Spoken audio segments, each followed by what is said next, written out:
Hello, and welcome to the Argyle CFO Leadership Forum, Lessons Learned in 2024. My name is Nick with Argyle, and it's great to have everyone joining us today. A couple of notes before I turn things over to our esteemed speaker. First, a quick reminder to stop by our sponsors' virtual booths at any time during today's event and for the following week. Our partners are committed to providing you with valuable content and a great overall experience. At any time during today's event, you can visit their virtual booths from the main agenda page, which include complimentary materials, information, and meet and greet opportunities. Throughout today's event, you will also have the opportunity to win one of several prizes.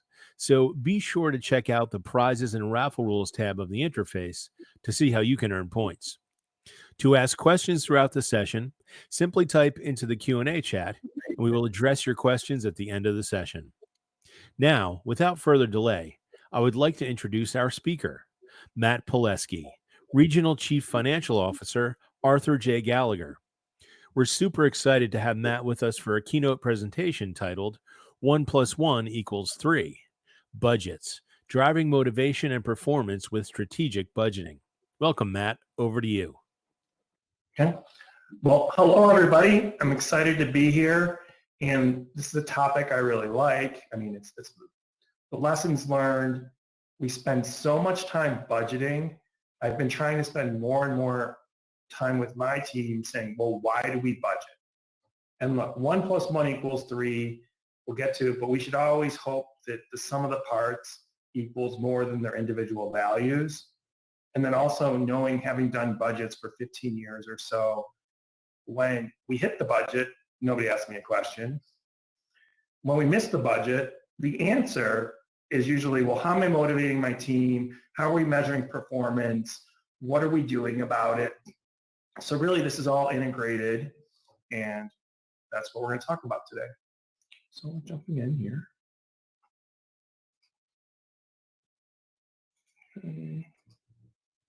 Let's see. Okay. So for a long time, I've had this debate with people, which is better? Is less better or is more better? Sometimes like more equals growth, it's good. You get more and more and more is better. But sometimes simplifying things, that's better. And I've taken this is a 1972 essay from Phil Anderson. And it's just as more is different. And from an accounting standpoint of view, the easiest way for me to explain that is to go back into chemistry and just say, like, look, if we have 3 atoms, 2 hydrogen and 1 oxygen, the accountant would be like, okay, I have 3 atoms. But really, no, it's something completely different. When you put 2 hydrogen together with 1 oxygen, you get water. And I think a lot of times with our businesses, we're trying to create teams that can outperform. We're going to say, how do we mix things together so we can get more out of them? And that's the whole 1 + 1 = 3. I think the other thing that I caution is sometimes when you put 2 things together, it can actually, if we're fighting and we have conflict, we can actually get 1 + 1 = 1.5. And those are not very good businesses. So remembering, we're trying to get people to work together to outperform. That's really, and that's what the budget's trying to inspire a little bit. So my agenda for today is really, look, why do we budget the financial goals? The top down versus the ground up, and how do we get to the 1 + 1 = 3? And then our strategies in, setting the budget versus achieving the budget. So budget goals, I mean, look, and this is very simple. We're trying to grow the bottom line every year to create more free cash flow. Why? Do we have the resources we need to serve our clients, give money back to our shareholders, give them a return on their investment? And actually, I mean, for us, it's been good. The company's been doubling every 5 to 7 years when we hit this. Well, how do we do it? And it's not by looking at P&Ls. It's by, the culture and the people that are really driving it. It's looking at organic growth, same story year over year. We do a ton of M&A, which doesn't actually get budgeted, but drives a lot of the performance. So we need to look at that. And then operational excellence. How do we make ourselves better? And like, ironically, we talk about these same things, financial, every earnings call we do, which is every quarterly, we talk about these 4 things. And they're always talked Okay. So before we get into budgets, I kind of want to tell a story here. Before I really did my first ground up budget or whatever, I was tasked with running acquisition integration. So I'm doing the finance due diligence for an acquisition. And what does that mean? It means I'm talking to the IT team, I'm talking to the HR team, talking to operation. We're getting all these things, building basically a pro forma to support why we're going to build a business. And then how do we explain it as we explain why we're doing it? We come up with a little simple pro forma. And you see here, it's like, okay, we're going to say we're going to do 7% revenue growth. We got some plans to achieve that. And then we're going to get more efficient, get economies of scale as we go. So you're going to see margin expansion each year. And this is justifying how we paid for this. I'm like, okay, this is really simple. I like this. Then I get into, they asked me to do a budget, and they gave me some advice. Well, just a budget. Go analyze all the pieces and tell me what it comes to. And so I got a budget meeting. This is like 3 weeks. I have teams all over. You see all these staff. They're all communicating. They're looking. They're getting these inputs. They're getting these allocations. They're adding it all up. And then it's like 2 days before the presentation. They got it all rolled up. They show it to me. And I'm looking at it, and it doesn't say 7% revenue growth.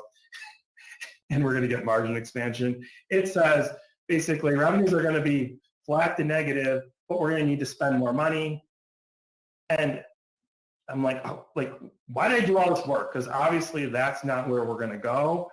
And how do I correct it? I don't even know, but we're doing all this work. So it just didn't seem like the right thing to do. So I'm kind of going to share kind of how I've over the years built a response to that, to help us prevent like all the minutia that goes into these detailed budgeting.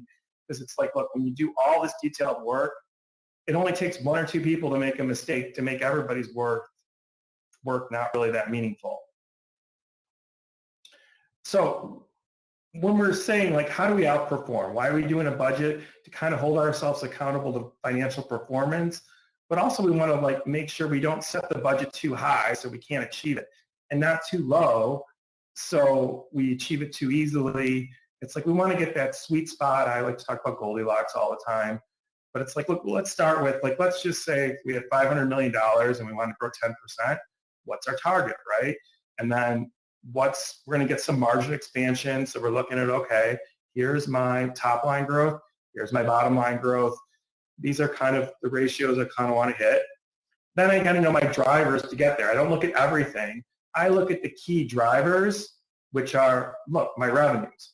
How does my revenues grow? I'm going to look at my new clients. I'm going to look at how much we're going to lose. I'm going to look at market conditions, non-recurring headwinds, all these things to kind of be like, well, what's a realistic revenue growth rate for us? Then we're going to look at our variable compensation. We know variable compensation is going to be driven by 2 things. How much we pay people, like what rates we pay, and how many of them we have. So just kind of looking like, okay, well, what's a realistic budget for what?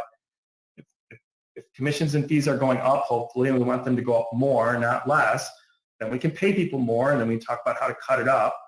Then we're going to look at our fixed compensation. How much raises did we give? How much hires? It's the same thing. And then because we grow, we're a strategic M&A buyer.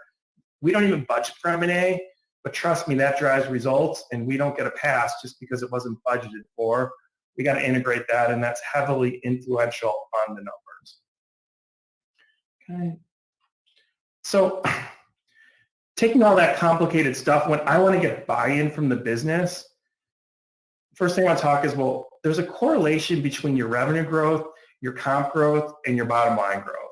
So if we know that there's a correlation, it's like, look, I want higher revenue growth, but let's get a realistic number. Let's start talking about this, because this is really simple. And when I explain it, we can get buy-in, but obviously we have a responsibility, we're a publicly traded company, to pay back our shareholders. We got to grow the bottom line, got to grow the top line. And if we don't pay the people, they're not going to work for us. So knowing the ratio of these things, the ratio is going to hold steady, but the numbers are going to move. So let's go through this. So I have this roll forward here that I use that's pretty simple. And we start with dollars here, right? So if we said, like, let's say we had $300 million at the end of the year, we're going to grow 10%. We're going to run a 55% comp ratio.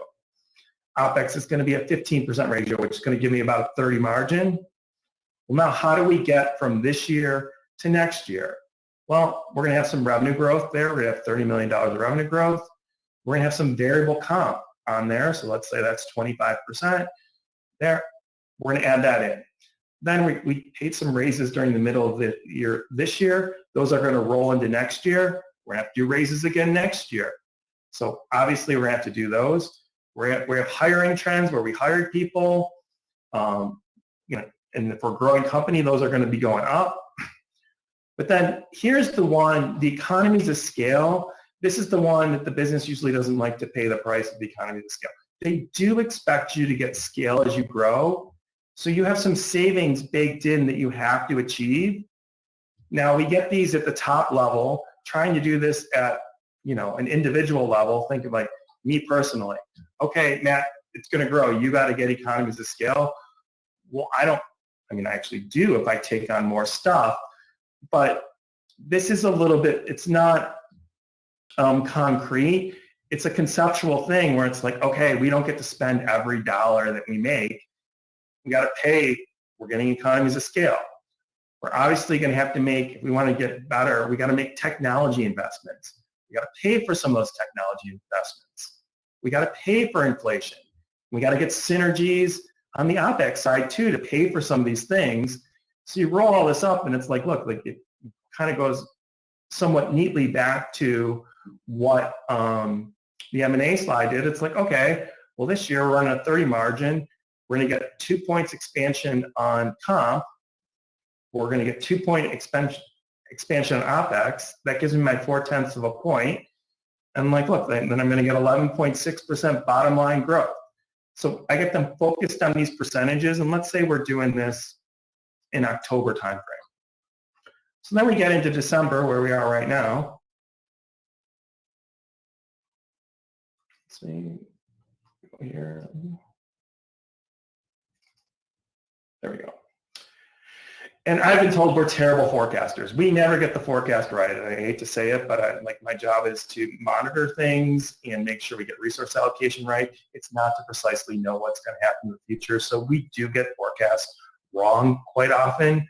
What I do is I adjust, just like a coach would at halftime, make adjustments. So look how easy this adjustment is. We're going to hold all the initiatives constant. The dollars are going to change. The percentages don't change. So we're still, I'm getting buy-in from the business. Okay, you said that you wanted these percentages. We got these percentages. We've just kind of changed the forecast. Now, the trick is also not to get caught into the minutia, right? So it's like, someone will ask, well, why did the forecast change? Like, why didn't you know this was it? And we're going to spend so much time focusing on why did we go to 300 million to 298, as opposed to, well, what's really in the 298 and how do we want to manage it next year? And how are we changing given that this happened? Like you see the comp, well, we just lost $1.1 million of comp and we got to spend a little less OpEx. So now I got to go find these dollars. I don't have it precisely found as these things change, but I have buy-in to the business. They know that they have to help me find these dollars because we didn't perform as well as we thought we were going to perform. Okay, then we get into, we're not there yet, January, but we find out that we're even worse forecasters than we thought because now, instead of doing worse than the budget, we did better than the budget. Well, now everything's going to self-adjust again, and we're going to have the same ratios. So, but what do we want to focus on really? We want to focus on realizing those synergies, capturing those economies of scale, making sure that we stay our comp ratios, let's get the raises, the net hires, let's get those all within. This allows me, instead of focusing on why did it go from 300 to 298 to 302, to focus on the planning. How do I pay people the right way? How much money do we have? And knowing I don't have fixed dollars. Like everybody wants guarantees. These things are all variable. They all change because the world happens, things change. We're going to modify, we're going to make adjustments, but now I can get everybody focused. Instead of focusing on why did it change $2, well, it's actually really hard to allocate out raises and say who gets a present, who doesn't, why are we doing things. Let's focus on what we're doing and why and the strategy, as opposed to focusing on explaining why the dollar is what it is when it's mind. I love this one, mind over matter. You don't mind because it doesn't matter. We're focusing on things that don't matter. We got to quit paying attention to those things that don't matter. Pay attention to things that do matter, and that will actually help us outperform. Okay.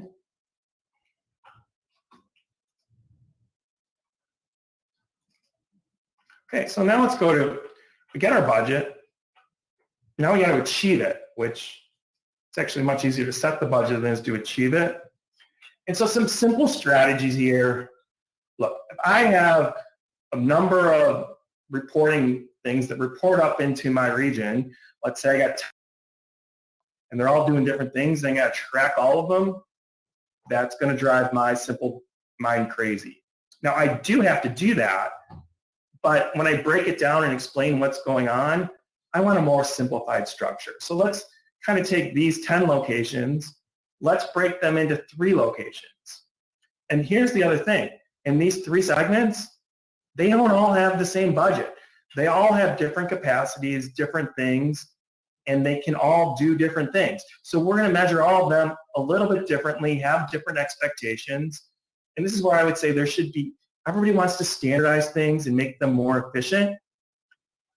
Look, I can do that on the 80% overlap here in the Venn diagram. Yes, like get all those things. But it's this 20% here where I'm differentiating. When we have our monthly calls where we're going through things and monitoring it, we want to focus on this 20% that's different, because that's where the competitive advantage is.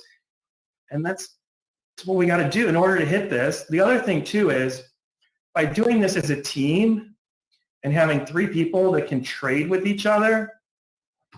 Look, if segment A ends up doing 10% and segment C ends up doing 0%, well, 10 then can loan some money to C. A can loan money to C, knowing that, like, well, we're in it together. There's going to be a time when you need to loan money back to me.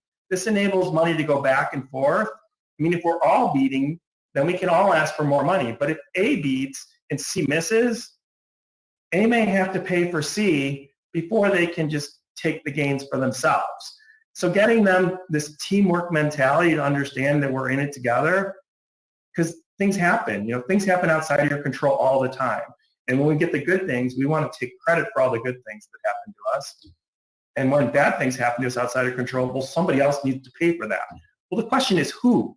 So having everybody kind of understand these numbers is really beneficial.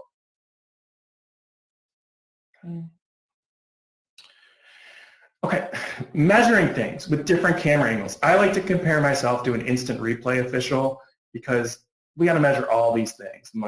There's one way to look at it, just looking at the segments together. Then you can break down those segments into different teams. This gets into the Pareto principle and the 80-20.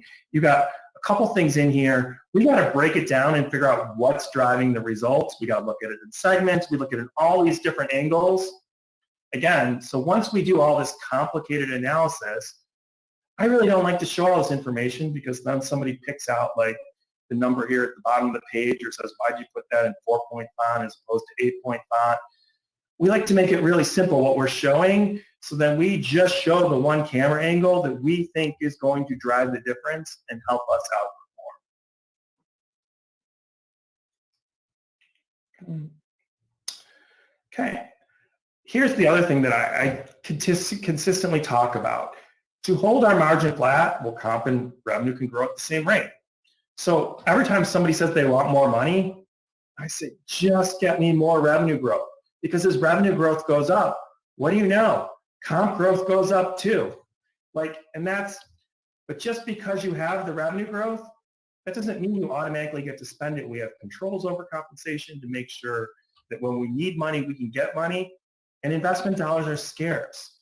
We evaluate investments based on the quality of the investment, not just because you have the money in your P&L. I mean, I love this one here. Pay more because I have the money and somebody just asked me for it and I don't want to be greedy. Like that's the one I love. But like let's make sure the money is going back into those strategic investments we want to make.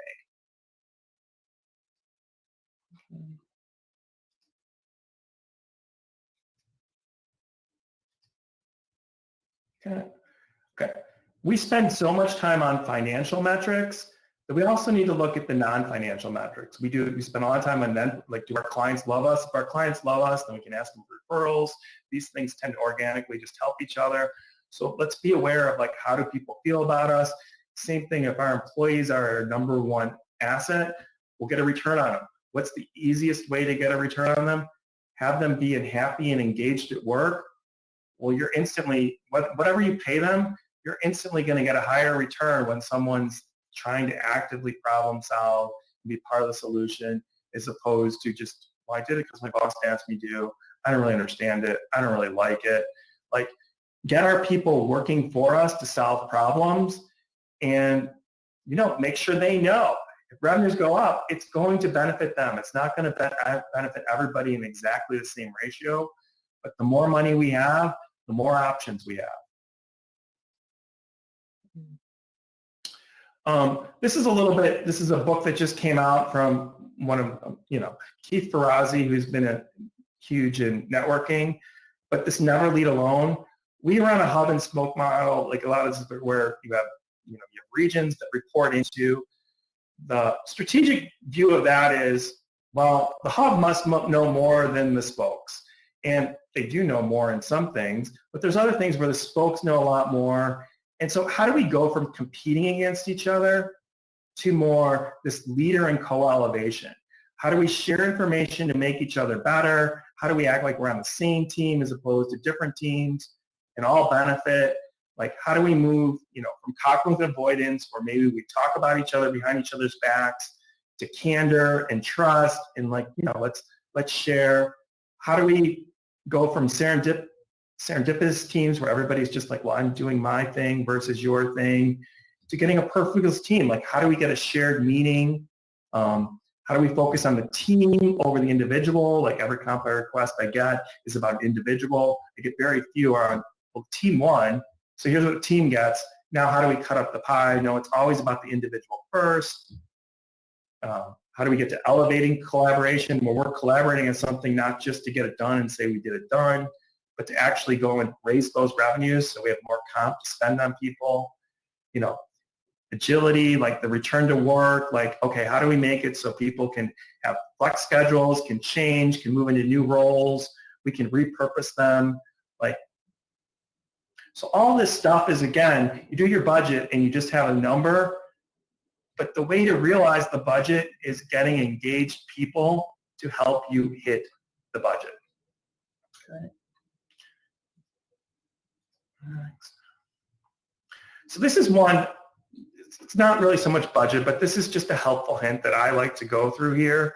Protagonist buyers formula. Like, I really have I'm a CFO, but I feel like I have very little power. I have a ton of influence. So if you're trying to influence somebody, you introduce the idea saying, like, hey, I'm doing this a long time. I see it all the time. Here's some things. Well, if we do this, well, here's obviously how it's going to fail, right? But then there's also some, some things you maybe never thought about. Yeah, these are other ways things can fail. So then let's talk about some obvious actions we can take. Let's get some shortcuts, some hacks. And then after you go through all this stuff and you, like, look, what are you doing? You're transferring ownership of the problem. You're getting them to accept that there's a problem. Hand over autonomy. Say, here's how I would handle it, but I'm not your boss. What do you want to do? How do we want to do this together? And then, look, the other thing too, there's always rabbit holes. How do we redirect to say, like, look, let's stay within the bounds of where we're trying to get. Let's get to that thin slicing drivers.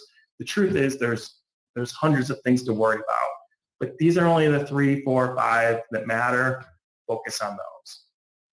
Okay. So we're coming here, and anybody has any questions, definitely feel free to ask. But we're coming up towards the end of the session here, so we'll get to the takeaways. Takeaways 1, set your targets early. Know, what are we trying to accomplish? What do we think is reasonable? Probably need to know what you did last year versus what you're going to say you're going to do this year. Understand why they're different, or being able to explain why you have the targets you have, that's critical. Don't get distracted by small variances from targets. Keep your focus big. As you get into this, things are going to get changed. If we spend all our time focusing on what's changing, we're now not focusing on how do we achieve the numbers. Set simple metrics over complicated and precise dollars. Again, the more we keep it simple, I can get my leaders to have mental models of what they are, get your buy-in from them because they can remember simple numbers. Make sure that your budget's supporting meaningful work, that you're trying to accomplish something, that you have a meeting. Don't pay too much attention to the averages. Use the 80-20 rule, right? You're going to find your things that can drive results, feed those things. Don't spend all your time, again, the mind over matter. Don't mind the things that don't matter. Get your structure down, getting it simple, getting your incentives down so it's aligned, so people know, hey, if I do this, it's going to benefit the team. We're all going to win. Get your incentives down. Get your resources aligned in the right way. And then realize as you get throughout the year, you're going to have to make some adjustments. Things are going to come in different than you thought. When we do our budget in October of the year before, we get 12 months out. Of course, things have changed. We're going to have to make adjustments, and then we just got to be able to explain those. So it's very thankful to have the opportunity to present here. If anybody has any questions, please feel free to ask. Great. Yeah, there are a few questions from the audience, Matt. Here's one. Do you get more value out of more frequent forecasts as opposed to trying to form a great budget? Well, I think we're constantly updating our forecast. And I think the trick is to learn every time you do a forecast, why did it come in differently than you thought? And then how does that interact with the budget you're setting so you can actually learn through your forecast? I think that's the key. Great. Here's another one. How can budgeting move beyond just tracking expenses and become a strategic tool for driving team motivation and achieving ambitious goals? I think this is where like sitting down with people on the front end, and you got to do this early, and be like, hey, what are we trying to accomplish? And how does the budget actually measure that we're accomplish this? So this will be a top-down, getting the buy-in from the business on the front end, doing it on the back end, like you've lost their interest if you don't do it on the front end. Great. And how can we create a budget that not only meets financial targets, but also inspires teams to exceed expectations and achieve greater performance? I think linking, again, this goes to the incentives. Teams have to know if we're hitting the budget. And I would encourage more of an indirect than a direct because we don't want them too focused on the budget. But when they beat the budget, it actually drives their compensation and incentives. Like there's, this is making sure budget is aligned to strategy, but there's a shared, we're in it together, we win together. Great. Here's another one. What role do clear, simplified metrics play in creating a culture of transparency and accountability within a team? I think the key word here is clarity. So if we're clear on what we're trying to achieve and we're measuring it in a way that people can understand, I always look for clarity over transparency. Like, obviously we don't share everything we do because it's not interesting or it's not meaningful. Let's be clear about what everybody's role is and how we're measuring it. Great. I think we can squeeze one more in. What are the biggest challenges teams face when trying to align regional goals with overall corporate financial objectives? I think just being aware that there's conflict between what regions want and what corporate want, being aware that there are conflicts and having strategies to manage those and explaining why you're doing what you're doing. Don't act like, well, we don't have to do it. Like, we do have to do it. We just have to explain why. And then if we think that our way is going to be a little bit different, so be it. Great. Well, thank you again, Matt, for such an incredible keynote. And I want to thank everyone else for joining us today. This session, along with all of today's content, will be available on demand following the event. For those of you who earn points throughout today's event, an Argyle team member will be following up with the winners in the next couple of weeks. This officially concludes the Argyle CFO Leadership Forum, Lessons Learned in 2024. Thank you again for joining us today and engaging in our content. We look forward to seeing you at our next Argyle Digital Finance event soon, which will be our CFO Leadership Forum, Future of Finance, on January 23rd, 2025. Have a great rest of your day.